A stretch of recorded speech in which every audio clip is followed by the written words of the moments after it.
What's up mga katol? Dahil autumn season na, tara na mag-picnic under the bridge with plenty of water. Tara, nandito na kami sa place with the traktora. Ayan, inaayos na nga ni Bob sa mga upuan namin habang ako naman ay kumukuha pa ng ibang gamit sa sasakyan. Medyo malayo ang parking. Ayan, after 30 minutes of penguin walking, nandito na rin ako with the putyon na pang-ilalim namin sa tent. Medyo may bato-bato nga dito sa pwesto namin kaya ito kinakaliskisan ko ng konti. Ito pala yung aming one-click buhaka tent. Ayan, 1, 2, 3. Oy. Eh, lili pa rin yan kasi ang lakas ng hangin. Kasama tayo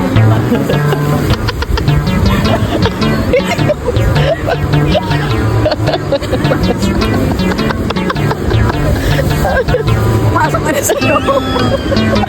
Nabili ba? Wala pong pabigat. Eh, tapos may traktura. What the fuck? Ayan, tapos na kami mag-set up ng tent. Time to relax with the traktora. Napakaingay niyan. At ito naman yung view namin na anytime may lulutang na buwaya vibe. Tamang snack lang muna kami dito at maritesan. Ayan, si Babs kaway-kaway. Okay daw dito. Relax. Ayan, nagutom na nga siya dito kaya pumasok na sa tent at namumungkal na ng pagkain.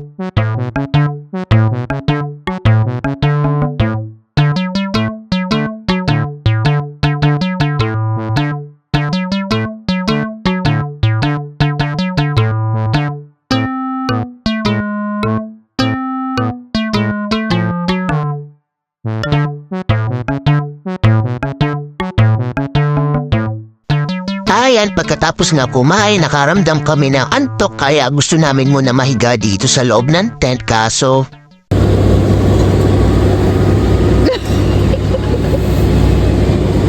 Kaya bumangon na lang kami at kumain. Si Babs pala lahat ang nag-prepare nitong pagkain namin. Yan o, sweet niya, itlog ang laman yan. At ito naman ang ready-made na barbecue ng Japan. Ipapainit na lang kaya pinainit na namin sa bahay.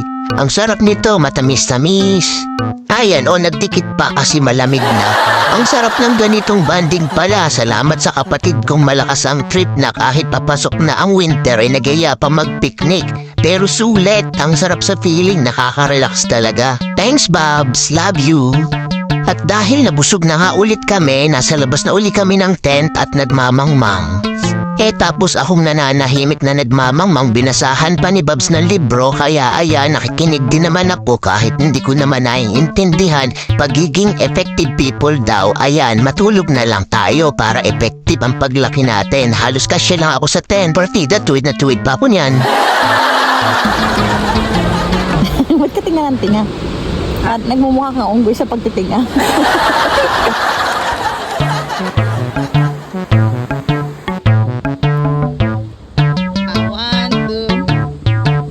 Ayan, uuwi na kami mga katol kasi puputok na mga pantog namin dahil walang toilet dito. Uwi na lang kami mga katol. Salamat po sa panonood at hope nag-enjoy po kayo sa aming video. And please don't forget to like, share, and subscribe and follow my page, Mio Candaba. Maraming salamat po. Ay, nagpatak pa ang aming unan. Tara, ikot-ikot tayo para sa walang kwentang view, may construction at malaking ilaw. Bye!